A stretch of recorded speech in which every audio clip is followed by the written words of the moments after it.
Guy de Maupassant, une vendetta. La veuve de Paolo Saverini habitait seule avec son fils une petite maison pauvre sur les remparts de Bonifacio. La ville, bâtie sur une avancée de la montagne, suspendue même par place au-dessus de la mer, regarde, par-dessus le détroit hérissé d'écueils, la côte plus basse de la Sardaigne.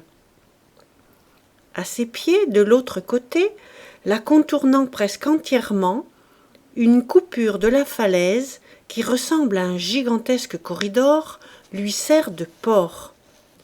Amène jusqu'aux premières maisons, après un long circuit entre deux murailles abruptes, les petits bateaux pêcheurs italiens ou sardes, et chaque quinzaine, le vieux vapeur poussif qui fait le service d'Ajaccio. Sur la montagne blanche, le tas de maisons pose une tache plus blanche encore. Elles ont l'air de nids d'oiseaux sauvages, accrochés ainsi sur ce roc, dominant ce passage terrible où ne s'aventurent guère les navires. Le vent sans repos fatigue la mer, fatigue la côte nue, rongée par lui, à peine vêtue d'herbe. Il s'engouffre dans le détroit dont il ravage les deux bords. Les traînées d'écume pâle, accrochées aux pointes noires des innombrables rocs qui percent partout les vagues, ont l'air de lambeaux de toile flottants et palpitant à la surface de l'eau. La maison de la veuve Saverini, soudée au bord même de la falaise, ouvrait ses trois fenêtres sur cet horizon sauvage et désolé. Elle vivait là, seule, avec son fils Antoine et leur chienne Sémillante, grande bête maigre, aux poils longs et rudes, de la race des gardeurs de troupeaux. Elle servait au jeune homme pour chasser. Un soir, après une dispute, Antoine Saverini fut tué traîtreusement d'un coup de couteau par Nicolas Ravolati, qui la nuit même gagna la Sardaigne. Quand la vieille mère reçut le corps de son enfant que des passants lui rapportèrent, elle ne pleura pas, mais elle demeura longtemps immobile à le regarder. Puis, étendant sa main ridée sur le cadavre, elle lui promit la vendetta. Elle ne voulut point qu'on restât avec elle, et elle s'enferma auprès du corps avec la chienne qui hurlait. Elle hurlait, cette bête, d'une façon continue, debout au pied du lit, la tête tendue vers son maître, et la queue serrée entre les pattes. Elle ne bougeait pas plus que la mère, qui, penchée maintenant sur le corps, l'œil fixe, pleurait de grosses larmes muettes en le contemplant. Le jeune homme, sur le dos, vêtu de sa veste de gros drap trouée et déchirée à la poitrine, semblait dormir. Mais il avait du sang partout, sur la chemise arrachée pour les premiers soins, sur son gilet, sur sa culotte, sur la face, sur les mains. Des caillots de sang s'étaient figés dans la barbe et dans les cheveux. La vieille mère se mit à lui parler. Au bruit de cette voix, la chienne se tut. « Va, va, tu seras vengé, mon petit, mon garçon, mon pauvre enfant. Dors, dors, tu seras vengé, entends-tu ? C'est la mère qui le promet, et elle tient toujours sa parole, la mère, tu sais bien. » Et lentement, elle se pencha vers lui, collant ses lèvres froides sur les lèvres mortes. Alors Sémillante se remit à gémir. Elle poussait une longue plainte monotone, déchirante, horrible. Elles restèrent là toutes les deux, la femme et la bête, jusqu'au matin. Antoine Saverini fut enterré le lendemain, et bientôt on ne parla plus de lui dans Bonifacio. Il n'avait laissé ni frère ni proche cousin. Aucun homme n'était là pour poursuivre la vendetta. Seule la mère y pensait, la vieille.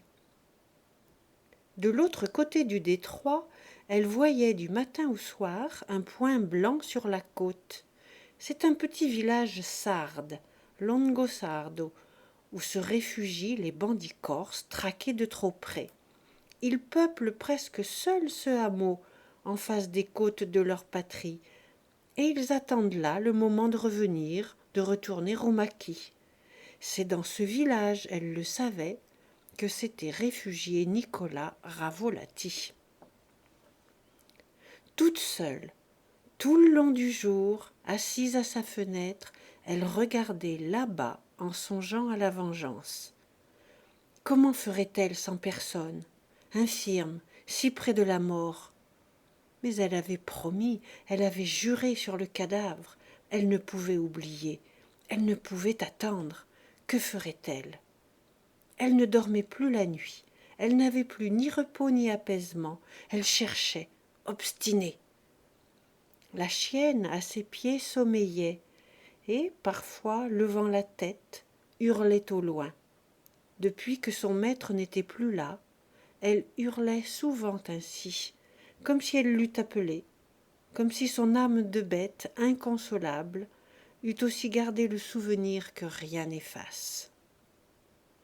Or, une nuit, comme Sémillante se remettait à gémir, la mère tout à coup eut une idée de sauvage, vindicatif et féroce. Elle la médita jusqu'au matin. Puis, levée dès les approches du jour, elle se rendit à l'église.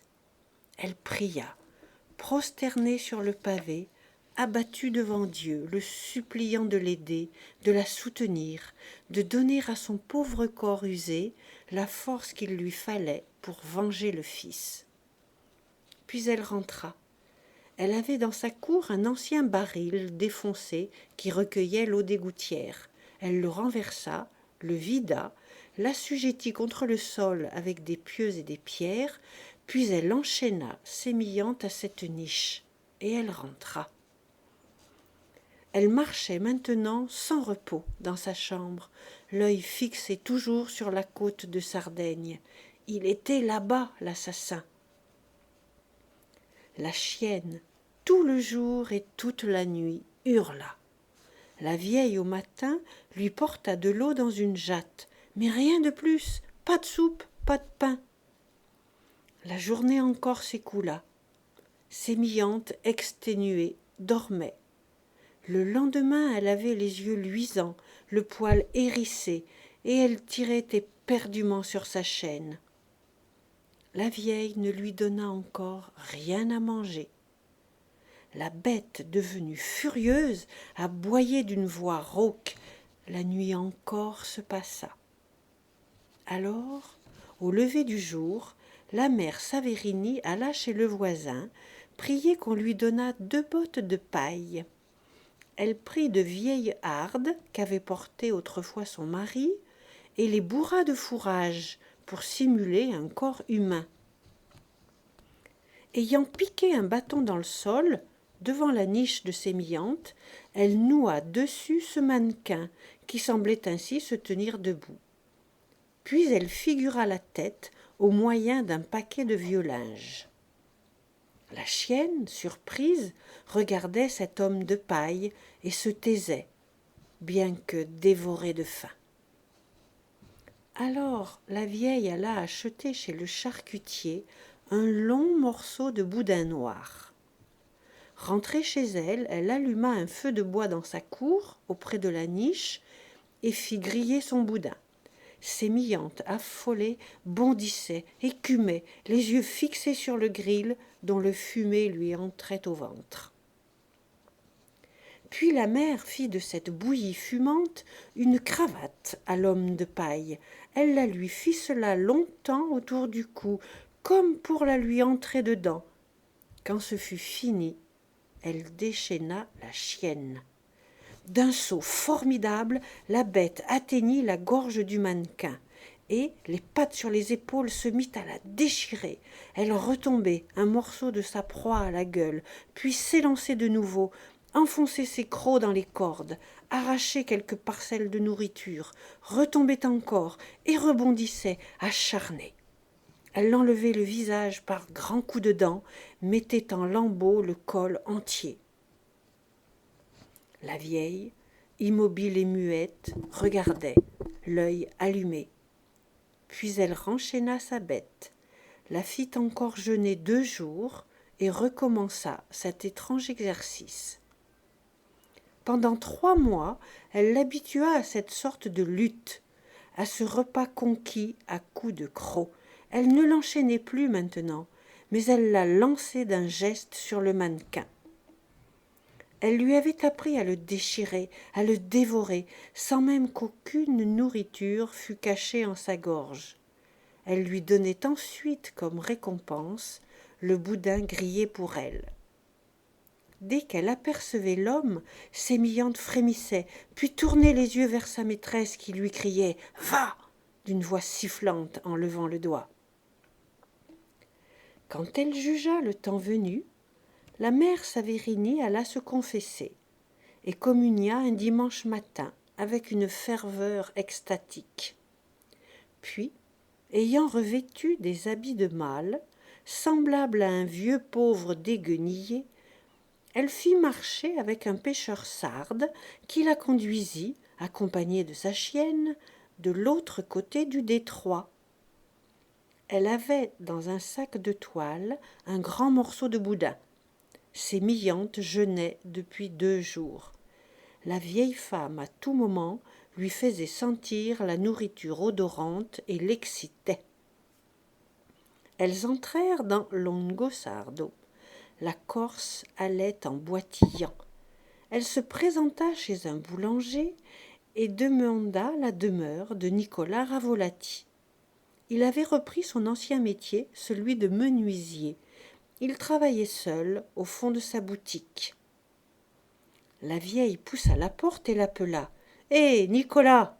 Il se tourna. Alors, lâchant sa chienne, elle cria « Va, va, dévore, dévore !» L'animal, affolé, s'élança, saisit la gorge. L'homme étendit les bras, l'étreignit, roula par terre.